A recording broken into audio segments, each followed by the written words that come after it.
ಆತ್ಮೀಯ ವೀಕ್ಷಕರ, ಯುವನಿಧಿ ಫಲಾನುಭವಿಗಳಿಗೆ ಈಗಾಗಲೇ 4 ತಿಂಗಳ ಹಣ ಆಗಸ್ಟ್, ಸೆಪ್ಟೆಂಬರ್, ಅಕ್ಟೋಬರ್, ನವೆಂಬರ್ ಹಣ ಕೂಡ ಸ್ಯಾಂಕ್ಷನ್ ಆಗಿದೆ. ಇದು ಯಾವ ಡೇಟ್ಗೆ ಕ್ರೆಡಿಟ್ ಆಗುತ್ತೆ ಅನ್ನೋದನ್ನ ತಿಳಿಸ್ಕೊಡ್ತೀನಿ. ಮತ್ತು ಅದರ ಜೊತೆಗೆ ಸೆಲ್ಫ್ ಡಿಕ್ಲರೇಷನ್ ಡೇಟ್ ಕೂಡ ಎಕ್ಸ್ಟೆಂಡ್ ಆಗಿದೆ. ಈ ಮಂತ್ 30ನೇ ತಾರೀಕುವರೆಗೂ ಸೆಲ್ಫ್ ಡಿಕ್ಲರೇಷನ್ ಮಾಡಿಸ್ಬೋದು.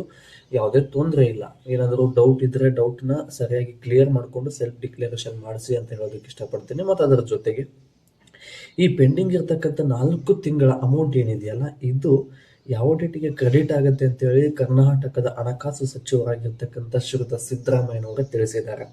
ಅಕ್ಟೋಬರ್, ನವೆಂಬರ್ ತಿಂಗಳ ಅಮೌಂಟು ಮತ್ತು ಆಗಸ್ಟ್, ಸೆಪ್ಟೆಂಬರ್ ತಿಂಗಳ ಅಮೌಂಟು ಯಾವ ಡೇಟಿಗೆ ಕ್ರೆಡಿಟ್ ಆಗುತ್ತೆ ಅನ್ನೋ ಮಾಹಿತಿಯನ್ನು ಕೂಡ ಕೊಟ್ಟಿದ್ದಾರೆ. ಮತ್ತು ಅದರ ಜೊತೆಗೆ ಕೌಶಲ್ಯ ಕರ್ನಾಟಕ ರಿಜಿಸ್ಟರ್ ಆಗ್ತಾ ಇಲ್ಲ ಅಂತೇಳಿ ಕೂಡ ಕಮೆಂಟ್ ಮಾಡಿದ್ರೆ ನೀವು.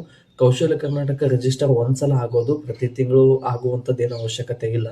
ಒಂದ್ಸಲ ಕೌಶಲ್ಯ ಕರ್ನಾಟಕ ರಿಜಿಸ್ಟರ್ ಮಾಡಿಸಿದ್ರೆ ಮತ್ತೆ ರಿಜಿಸ್ಟರ್ ಮಾಡಿಸೋ ಅವಶ್ಯಕತೆ ಇಲ್ಲ ಸ್ನೇಹಿತರೆ. ನೀವು ಹೊಸದಾಗಿ ಏನಾದರೂ ಮಾಡಿಸ್ತಾ ಇದ್ರೆ ನೀವು 6 ತಿಂಗಳು ಯುವನಿಧಿ ಹಣವನ್ನು ಪಡ್ಕೊಂಡಿರ್ಬೇಕು. ಅಂದಾಗ ಮಾತ್ರ ಕೌಶಲ್ಯ ಕರ್ನಾಟಕ ರಿಜಿಸ್ಟರೇಷನ್ ಮಾಡಿಸೋದಕ್ಕೆ ಎಲಿಜಿಬಿಲಿಟಿಯನ್ನು ಪಡ್ಕೋತೀರಾ. ನೀವು 6 ತಿಂಗಳು ಆಯಿತು ಯುವನಿಧಿ ಹಣವನ್ನು ಪಡ್ಕೊಂಡಿದ್ದೀರಾ ಅಂದರೆ ನೀವು ಸೆಲ್ಫ್ ಡಿಕ್ಲರೇಷನ್ನು ಪ್ರತಿ ತಿಂಗಳು ಮಾಡಿಸಿ. ಮೊದಲು 3 ತಿಂಗಳಿತ್ತು, ಈಗ ಪ್ರತಿ ತಿಂಗಳು ಸೆಲ್ಫ್ ಡಿಕ್ಲರೇಷನ್ ಮಾಡಿಸ್ಬೋದು. ಪ್ರತಿ ತಿಂಗಳು ಸೆಲ್ಫ್ ಡಿಕ್ಲರೇಷನ್ ಮಾಡಿಸಿ. ಕೌಶಲ್ಯ ಕರ್ನಾಟಕ ರಿಜಿಸ್ಟ್ರೇಷನ್ ಮಾಡಿಸ್ಬೇಕು ಅಂದರೆ ಈಗ ಅದು ಲಿಂಕ್ ಕ್ಲಿಕ್ ಮಾಡಿದ್ರೆ ಓಪನ್ ಆಗ್ತಾ ಇಲ್ಲ. ಕೆಲವೊಂದ್ಸಲ ಓಪನ್ ಆಗುತ್ತೆ, ಅಪ್ಲೋಡ್ ಮಾಡಿದ ಮೇಲೆ ಸಬ್ಮಿಟ್ ಆಗ್ತಾ ಇಲ್ಲ. ಈಗ ಕೌಶಲ್ಯ ಕರ್ನಾಟಕ ಆಗಸ್ಟ್, ಸೆಪ್ಟೆಂಬರ್ ಹಣ ಪೆಂಡಿಂಗ್ ಇರೋದ್ರಿಂದ ಎಲ್ಲರೂ ಕೌಶಲ್ಯ ಕರ್ನಾಟಕ ರಿಜಿಸ್ಟ್ರೇಷನ್ ಆಗೋಕ್ಕೆ ಟ್ರೈ ಮಾಡ್ತಾ ಇದ್ದಾರೆ. ಹಂಗಾಗಿ ಸರ್ವರ್ ಬ್ಯುಸಿ ಬರ್ತಾ ಇದೆ. ನೀವು ಏನಿದೆಯಲ್ಲ, ಸರ್ವರ್ ಬ್ಯುಸಿ, ನಿಮ್ಮ ಫೋನಲ್ಲಿ ಏನಾದರೂ ಪ್ರಾಬ್ಲಮ್ ಆದರೆ ಸೈಬರ್ ಸೆಂಟರ್ಗೆ ಹೋಗಿ ಕೌಶಲ್ಯ ಕರ್ನಾಟಕ ರಿಜಿಸ್ಟ್ರೇಷನ್ ಮಾಡಿಸಿ. ಯಾಕಂದರೆ ಕೌಶಲ್ಯ ಕರ್ನಾಟಕ ರಿಜಿಸ್ಟ್ರೇಷನ್ ಮಾಡಿಸುವಂಥದ್ದು ಕಡ್ಡಾಯ ಸ್ನೇಹಿತರೆ. ಮತ್ತು ಅದರ ಜೊತೆಗೆ ಈಗೇನು ಅಕ್ಟೋಬರ್, ನವೆಂಬರ್ ತಿಂಗಳದು ಮತ್ತು ಆಗಸ್ಟ್, ಸೆಪ್ಟೆಂಬರ್ ತಿಂಗಳದು ಸ್ಯಾಂಕ್ಷನ್ ಆಗಿದೆ ಅಂತ ಹೇಳಿದ್ನಲ್ಲ, ಮೊನ್ನೆ ಸೋಮವಾರ ಗೃಹಲಕ್ಷ್ಮಿ ಹಣವನ್ನು ಕೂಡ ಸ್ಯಾಂಕ್ಷನ್ ಮಾಡಿದ್ರು. ಇದರ ಜೊತೆಗೆ ಯುವನಿಧಿ ಹಣವನ್ನು ಕೂಡ ಸ್ಯಾಂಕ್ಷನ್ ಮಾಡಿದ್ದಾರೆ. ಯಾಕಂದರೆ ಇದು ಒಂದು ಸಿಹಿ ಸುದ್ದಿ ಅಂತಲೇ ಹೇಳ್ಬೋದು ಸ್ನೇಹಿತರೆ. ಈ ಗೃಹಲಕ್ಷ್ಮಿ ಹಣ ಏನು ಸ್ಯಾಂಕ್ಷನ್ ಆಯ್ತಲ್ಲ, ಇದ್ರ ಜೊತೆಗೆ ಯುವನಿಧಿ ಹಣವನ್ನು ಕೂಡ ಸ್ಯಾಂಕ್ಷನ್ ಮಾಡಿದ್ರು. ಬಟ್ ಸೋಮವಾರ ಸ್ಯಾಂಕ್ಷನ್ ಆದರೂ ಇಲ್ಲಿವರೆಗೂ ಯಾಕೆ ಅಮೌಂಟ್ ಕ್ರೆಡಿಟ್ ಆಗಿಲ್ಲ ಅಂತ ಕೇಳ್ಬೋದು.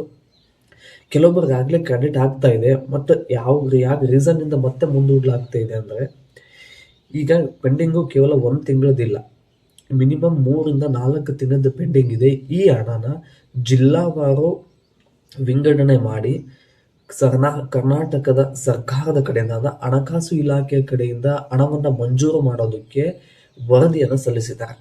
ಈ ವರದಿಯ ಪ್ರಕಾರ ಇನ್ನು ಸ್ಯಾಂಕ್ಷನ್ ಆಗಿರೋ ಅಮೌಂಟ್ ಬಿಡುಗಡೆ ಆಗಿಲ್ಲ. ಈ ಕಾರಣಕ್ಕಾಗಿ ಇನ್ನು ಈ 2 ಕಂತಿನ ಆಗಸ್ಟ್, ಸೆಪ್ಟೆಂಬರ್ ಇರುವಂಥದ್ದು ಈ ತಿಂಗಳು 30ನೇ ತಾರೀಕು ಒಳಗಡೆ ಕ್ರೆಡಿಟ್ ಆಗುತ್ತೆ ಅಂತೇಳಿ ಹಣಕಾಸು ಸಚಿವರಾಗಿರ್ತಕ್ಕಂಥ ಶ್ರೀಯುತ ಸಿದ್ದರಾಮಯ್ಯನವರು ತಿಳಿಸಿದ್ದಾರೆ. ಮತ್ತು ಅದರ ಜೊತೆಗೆ ಅಕ್ಟೋಬರ್, ನವೆಂಬರ್ ತಿಂಗಳು ಏನು ಅಮೌಂಟ್ ಇದೆಯಲ್ಲ, ಇದು ಈ ತಿಂಗಳು ಅಂದರೆ ಜನವರಿ ಫಸ್ಟ್ ವೀಕಲ್ಲಿ ಕ್ರೆಡಿಟ್ ಆಗುತ್ತೆ ಅಂತೇಳಿ ಹೇಳಿದ್ದಾರೆ. ಮತ್ತು ಅದರ ಜೊತೆಗೆ ಇನ್ನೊಂದು ವಿಷಯ ಏನಪ್ಪ ಅಂದ್ರೆ, ಆಗಸ್ಟ್, ಸೆಪ್ಟೆಂಬರ್ ತಿಂಗಳ ಹಣ ಪೆಂಡಿಂಗ್ ಯಾವುದೂ ಇಲ್ಲ. But ಕೆಲವೊಬ್ಬರದೊಂದು 5 to 10% ಜನರದಿದೆ.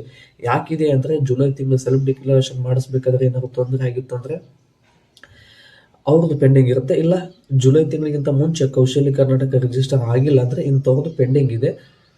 ಮತ್ತು ಇದೇ ರೀತಿಯಾಗಿ ಇವತ್ತು ಬಂದಿರತಕ್ಕಂಥ ಅಪ್ಡೇಟ್ ಸ್ನೇಹಿತರೆ, ಇದು ಯುವನಿಧಿ ಫಲಾನುಭವಿಗಳಿಗೆ. ಮತ್ತು ಇದೇ ರೀತಿಯಾಗಿ ನಾನು ಹೆಚ್ಚಿನ ವಿಡಿಯೋವನ್ನು ಮಾಡಲು ನಿಮ್ಮ ಪ್ರೋತ್ಸಾಹದ ಅವಶ್ಯಕತೆ ಇದೆ. ಈ ಪ್ರೋತ್ಸಾಹವನ್ನು ವಿಡಿಯೋಗೆ ಲೈಕ್, ಶೇರ್, ಕಮೆಂಟ್, ಅದಕ್ಕಿಂತ ಹೆಚ್ಚಾಗಿ ಸಬ್ಸ್ಕ್ರೈಬ್ ಮಾಡಿಕೊಳ್ಳೋದ್ರ ಮೂಲಕ ಸಪೋರ್ಟ್ ಮಾಡಿ ಅಂತ ಹೇಳ್ತಾ ಮತ್ತೆ ಮುಂದಿನ ವಿಡಿಯೋದಲ್ಲಿ ಸಿಗೋಣ. ಧನ್ಯವಾದ.